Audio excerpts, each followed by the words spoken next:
সালামু আলাইকুম। শিশির একাডেমিতে সবাইকে স্বাগত। আজ আমরা ষষ্ঠ শ্রেণীর বিজ্ঞান অনুশীলন বইয়ের চতুর্থ সেশনের কাজটি করব, অর্থাৎ ২৭ পৃষ্ঠার কাজটি কমপ্লিট করব। আগের দিন তোমার মতো তোমার বন্ধুরাও নিশ্চয়ই অনেক প্রযুক্তির ধরনের কথা লিখে নিয়ে এসেছে। প্রথমে ছোট ছোট দলে ভাগ হয়ে বাকি সবার কথা শুনে নাও। তুমি কি কি পেয়েছো তাও অন্যদের সাথে আলোচনা করো।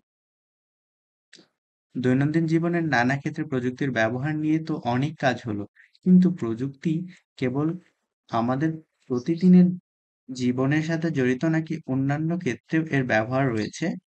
এবার চলো বিজ্ঞানের নানা বিষয় এবং দৈনন্দিন জীবন ছাড়াও অন্যান্য ক্ষেত্রে এর প্রয়োগ, অর্থাৎ প্রযুক্তির আরো কি কি উদাহরণ আছে তা দলে কাজ করে খুঁজে বের করা যায়।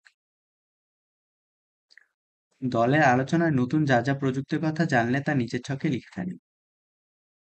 আমরা যেসব প্রযুক্তির কথা দলের আলোচনায় জানতে পেরেছি সেগুলো এখানে দেওয়া আছে। আর কি কি কাজে ব্যবহার করা হয় সেটা এই ডান পাশে দেওয়া আছে। মাইক্রোস্কোপ, মাইক্রোস্কোপ ক্ষুদ্র জিনিসকে বড় করে দেখার কাজে ব্যবহার করা হয়। টেলিস্কোপ দূরের জিনিসকে দেখার কাজে ব্যবহার করা হয়। থার্মোমিটার মাত্রা মাপার কাজে ব্যবহার করা হয়।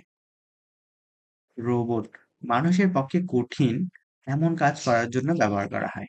এক্স-রে, এক্স-রে হাড়ের অবস্থা বোঝার জন্য ব্যবহার করা হয়।